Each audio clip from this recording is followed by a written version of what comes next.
On today's podcast, I'm joined by two of my colleagues who are both lawyers and lobbyists at the California State Capitol, Robert Moutrie and Laura Curtis. In today's podcast, we're going to talk about lobbying legislative committees. If the bill that you're working on has been scheduled for hearing, or even if it hasn't, what generally is the right time to go and meet with committee staff? Rob, do you want to kick it off? So I think committee staff, usually it's the 2 week to 1 week period, but there's always exceptions, right? If this is a bill which has been around in prior years, right, you may want to touch base with them early to talk about things. So putting the exceptions aside, usually 2 weeks to 1 week before it's coming up, if you know the date. And that the reason that timeline is important is you don't want to be so early that they have other things on their plate, right? You want to be, but you want to be early enough. They have time to look at it, and importantly, get it into their committee analysis if you can be convincing, right? Because that committee analysis is going to become kind of a respectable and not nonpartisan, but less partisan, right, take on the facts of the bill.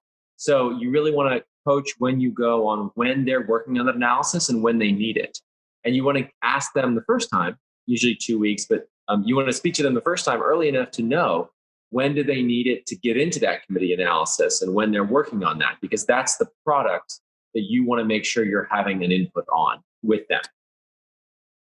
Now, Laura, what if the bill hasn't been scheduled? Rob indicated that it could be as little as a week, but maybe 2 or 3 weeks out when it's been set for hearing. What do you do when a bill hasn't been set for hearing, or do you not even visit committee staff before a bill is set for a hearing? Yeah, so it all depends. And I know that's not always a helpful answer, but it depends on how contentious. It's a good lawyerly answer, though, Laura. Yes, it depends on how, if you are the support or the opposition, and how much you think that this is going to be a controversial bill. So let's say the bill comes out in January and both sides know that it's going to be a huge issue for the legislature overall. Then you want to just notify committee staff of the bill, bring it to their attention and let them know, hey, this is new. Here's why we think it's going to be contentious, and just get it on their radar. You don't necessarily want to go in with all of your arguments and really letting them know what side you're on and what side the other side's going to be on, but just bringing it to their attention early is usually very helpful. And then just let them know, hey, when you're ready and when it's getting closer to when it might be set for hearing, then, I'll come back and visit you then. Obviously, Chris, if I could add, sorry, sure, Rob, please. But if I could add one point, sometimes they will be able to be helpful to you, right, about telling you when it might come up. And if you haven't spoken to the author, right? So that's the other thing about visiting early is you don't know. They're able to give you some guidance saying, oh yeah, we talked to the author, that's going to be a bit. So just touching early and staying in touch with them is really invaluable. And historically, in the, shall we say, pre-pandemic age, many of us, like the two of you, would venture across the street. And for those committees that are housed in the state capitol building or those that are at the LOB, you might just be able to drop in. How are these meetings with committee staff going now in the pandemic? Can you still do a variation of drop in by just picking up the phone and calling? Or are you setting meetings in advance? It depends on the committee consultant, right? There's a lot of personalities and they're very different. I think, and if you have a long-term relationship, you get to know them better. What I'm doing generally is I'm trying to send a polite email, trying to set time, because in the pandemic era, right, everyone has more Zoom calls reserved and maybe working from home, they have more commitments they're juggling. So I'm trying to set those calls as early as I can. But if you have many of them, I should be clear, are responsive enough that it's not a problem, right? You email them, you say, hey, can we talk on this bill? And I've had many just send an email back saying, sure, call me in 15 minutes, right? So they can be very responsive. But I am trying personally to either email or, if I know them well, text to set a time in advance, because we're all just juggling a lot right now. Yeah, and I would say the same. They're all very responsive, especially right now during the pandemic. And the committee consultants take their job extremely seriously. They have to. They're the experts on this issue area as well. And so they want as much knowledge and to be able to delve into the issues as much as possible. So it also helps them to talk to you. It's not just the other way around. But like Rob said, it all depends on your relationship with them. And, if you have a longstanding relationship, then it's much easier to hop on the phone. But otherwise, just send them an email and let them know that you need to meet with them. Now, both Assembly and Senate committees in the California Legislature have both what we could term majority and minority party consultants, although we don't refer to them that way like at the federal Congress. But you have generally committee staff and then the two Republican caucuses in the Assembly and Senate. Do you, in essence, treat them all the same? In other words, if you're going early on to the Judiciary Committee consultant, are you at the same time meeting with the Assembly Republican Caucus consultant who handles judiciary issues, or do you do them at different times, for example? I do them at the same time for two reasons. One is you want to be respectful of both committee consultants and ensure the same amount of time for them to look into the issue and do the research necessary. And then also just for my own mental checklist of which bills I'm working on, who I've reached out to. It's easier to lump them all together and ensure that I've made the rounds with everyone if I'm doing it all at the same time. Yeah, I completely agree. They're both going to draft the same analysis, right? They're not the same. Obviously, will be different, but they both have to draft analysis before the hearing. They have the same timeline. They're looking at the issues. So I hit them at the same time as well, out of respect. Rob, you brought up analyses, which I wanted to turn to next, because as we know, both committee consultants for the committee as well as the Republican caucus, as you indicated, Rob, prepare analyses of the bills. How do you, as a lobbyist, for lack of a better term, influence the writing, or do you attempt to influence the writing of committee analyses? Laura, you want to go first? Sure. Yeah, this is my favorite part of the job. I look at this as the opportunity, and not in a condescending manner at all, because the committee consultants are experts as well. They've been doing this most of them have been doing this for many years. But from an education standpoint, this is what the bill is. This is what we see the bill does. This is where the flaws are. This is where the unintended consequences may arise. This is where there's a comma when there shouldn't be. All of those things to talk them through. Not as a sales pitch.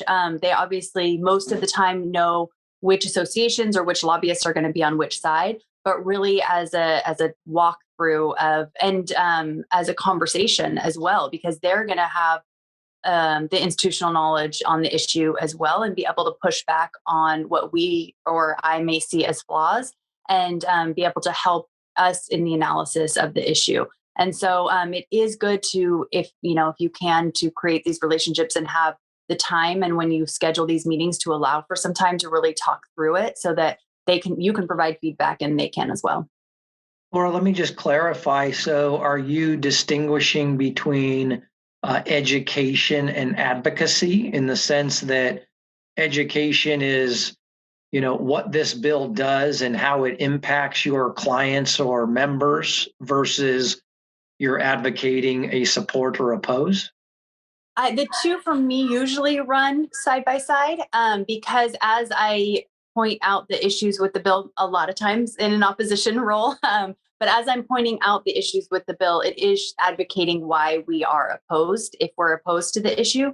And so why we see problems with it and where those problems are going to arise. Of course, it depends on your relationship and how candid you are able to be with the individual and let them know, listen, this is where we see the problems and this is why we're going to oppose, or, simply that membership doesn't like it. And that's why we're in the position that we're in. Rob, how do you try and impact the committee consultants' writing of the analyses? Yeah, Chris, I think you nailed it when you mentioned education. I think of it as education because the truth of it is, right, these committee consultants, they are experts and they're very knowledgeable and they work very hard.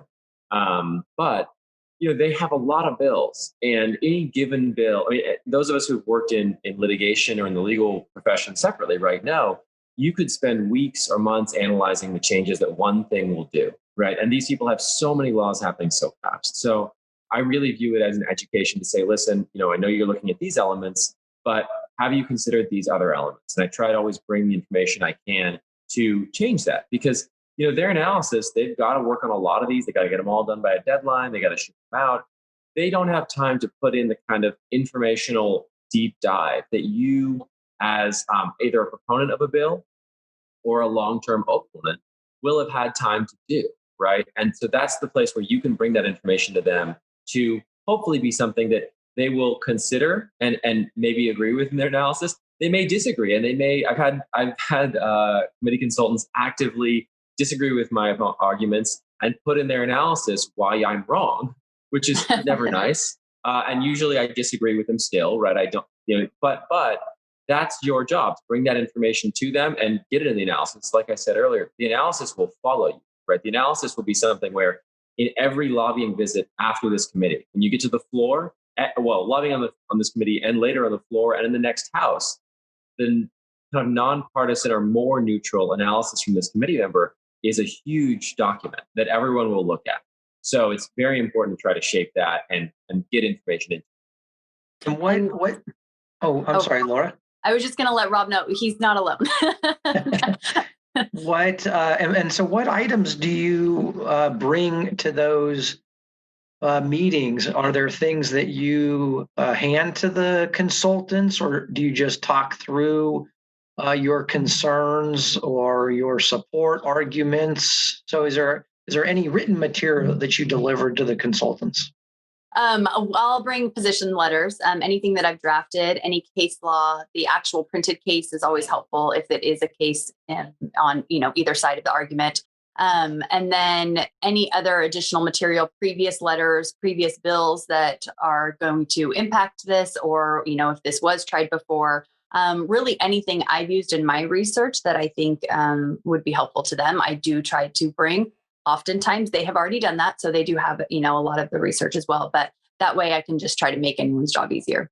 Yeah, I agree completely with everything she said there. The committee consultants are going to be the most well-researched people you're going to lobby, so they are not the ones who will be surprised by your basic argument. You bring the case law to them and help them, absolutely, if it's a legal issue that revolves on case law, right? If it's an issue that resolves on statistics or information, I've had them ask me, do you have data on this? So I would definitely bring the data. I wouldn't bring your kind of one page, here's what we think. They don't care. They're not going to be swayed by, oh, look, you said this. They're really, almost all of them, I should say, committee consultants are focused on getting the answer right. And so you want to bring the information to them in whatever form that is. And also it's iterative, right? You may meet with them the first time, they may ask you a question. Take those questions to heart, do the research to find the answers to those questions, because you'll hear the questions they ask will be the same questions later meetings will ask. Very good points. Good points.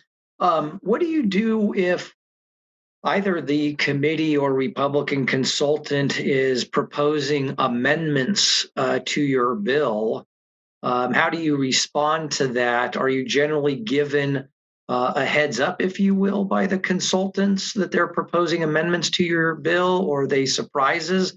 Assuming that they're not, is there a collaborative approach, or are you merely told our committee is recommending X, Y, and Z amendments to the bill? Again, I go back to my lawyer answer of it depends.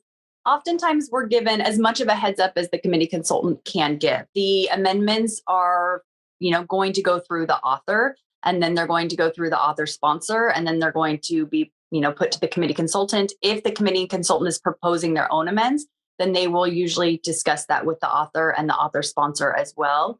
And then also talk to the opposition if that's, if you're in the opposition stance on the bill. They'll also talk to you because they want to get everyone to a neutral ground. They don't want it to be a contentious issue. And so again, like Rob said before, they're trying to get it right. They want to see this law work. And so that's ultimately where they're coming from. And so they want to make sure that they have talked to all sides. But again, everything moves very quickly under very tight deadlines. And so you might show up to a hearing, after the committee consultant has finished their analysis or is, putting the final touches on, and it quickly changes and they, are going to add some amendments and then reissue the analysis. So usually it's as much time as can be provided ahead of time. Yeah, I think that's absolutely right. They're not acting in bad faith, right? If you have a good relationship with them, and hopefully if you're pushing legislation, you have a long-term relationship where you've known them or at least built some credibility. If you don't have that relationship, you just want to be as good as you can to start building it.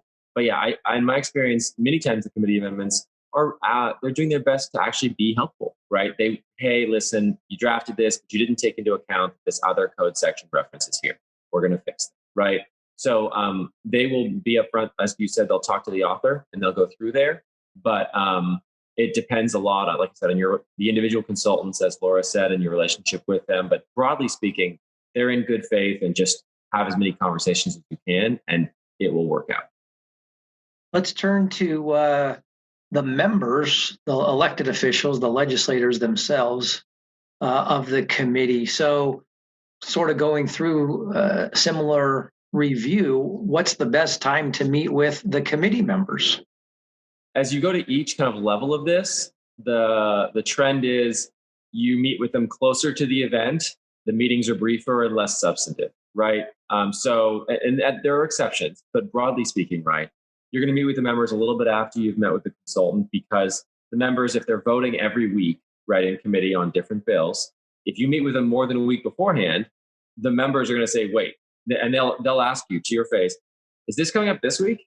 Right. And when you say no, you can see the interest just go away from there. Right. Because they're if I don't have to make a decision tomorrow, then talk to me next week. Yeah. This isn't going to bite me in the next 24 to 48 hours. I don't care, right? They're just they're busy.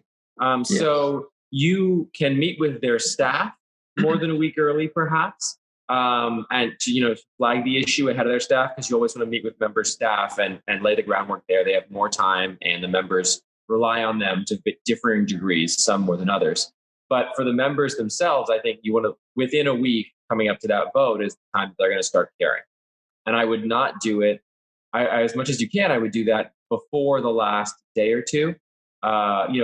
Once they have the talk with their staff, they have a discussion with the policy area, usually 2 or 3 days out, depending on the date, right? They're more locked in than they were before that. So I would say, a week to 2 days before is when you want to meet with them.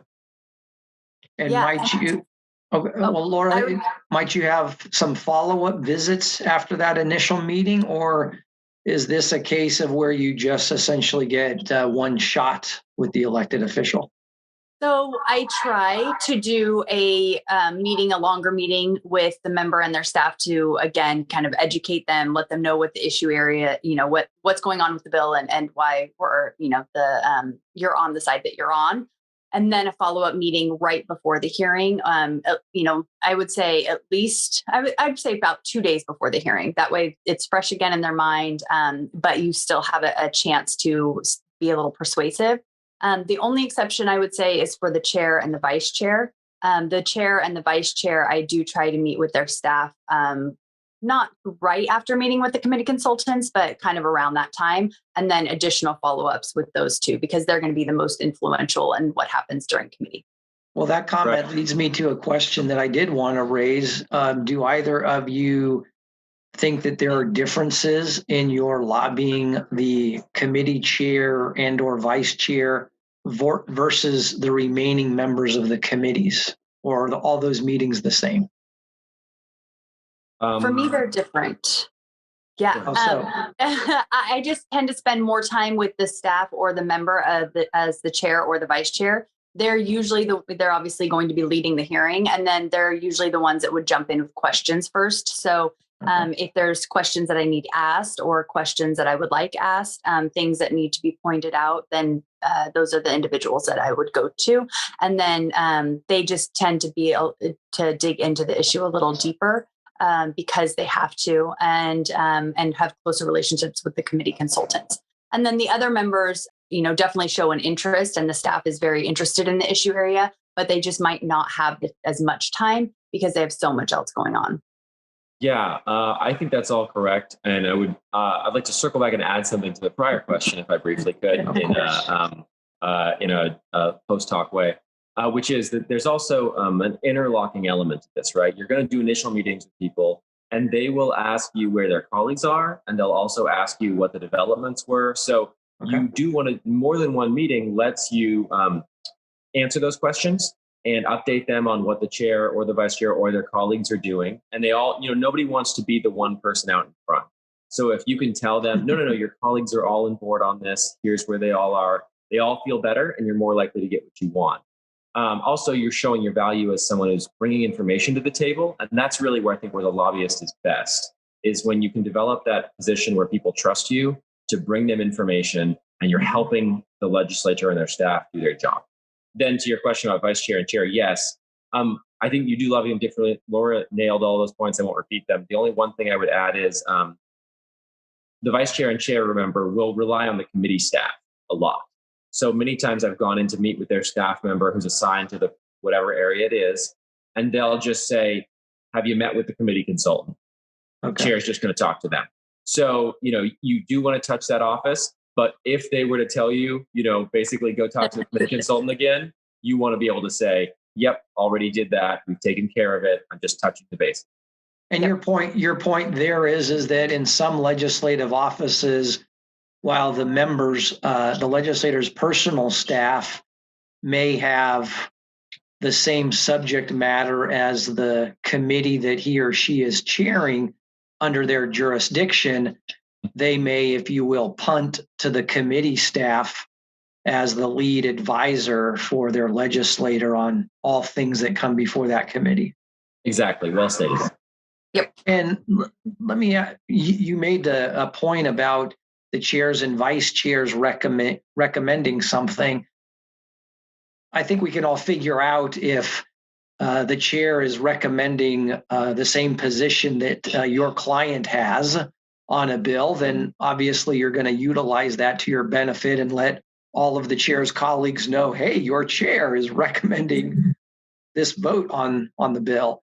But let's have you talk about the other side. What happens if the chair is recommending a position against that which your client has taken? How do you deal with an adverse recommendation? Your job just got harder. Yeah, your job just got harder. Laura, you want to go first? Sure. I mean, that's just when additional follow-ups and more education are necessary, I think. And just letting the members know that while the chair is making this recommendation, we still see these, flaws or these issues, and these are going to carry you through to the floor. So this is, and it just depends on how contentious the bill is and how much that vote is going to impact the rest of their legislative session. So yeah, just because the chair is recommending it doesn't necessarily mean everyone follows. They do have a term called rolling the chair, where everybody goes, against, or enough people go against it so it doesn't get out of committee over the chair's recommendation. But again, it is just harder. You're going to have to really dig in on the issue and have some very persuasive arguments for why it's a concern.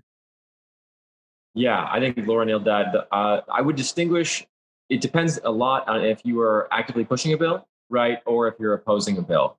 Because if you're talking about a piece of proactive legislation that you're pushing and you find out the chair is against it, your job just got a lot harder because victory for you, you have to roll the chair, right? And rolling the chair happens, but it's not as common. A lot of times the members, if the chair gets rolled, they get upset. The chair is connected to leadership, right? There may be something here where leadership wants it a certain way. If you roll the chair, there have been cases where a chair has been rolled and then someone gets, members of the committee who helped roll the chair lose their seats on the committee subsequently. So rolling the chair is not common, and it can be, it can cause some waves. And that's not to say it doesn't get done, but if you're on the opposition side, it's different because victory isn't just measured in winning the vote, right? If you're on the opposition side, merely raising a bunch of legitimate concerns and getting them on the record and getting the committee consultant to note them, or getting other speakers, right, members of the committee to acknowledge them verbally at the hearing, may in itself be a victory for you, because then you can go forward and say, well, yes, it passed, but these three members who voted for it all expressed huge concerns here. And when it comes to the floor, they're not going to necessarily vote that way, right? So being a proponent versus an opponent of the bill changes potentially what are like gradients of victory in those situations. But yeah, you got to work hard if the chair comes out against it. There's no way around that. Well, I want to thank both of you, Laura and Rob, for joining me on this podcast, just giving folks a taste of what lobbying legislative committees in the California State Legislature is all about. Thanks for joining. It's really fun. Thanks for having me. Of course. Thank you, Chris.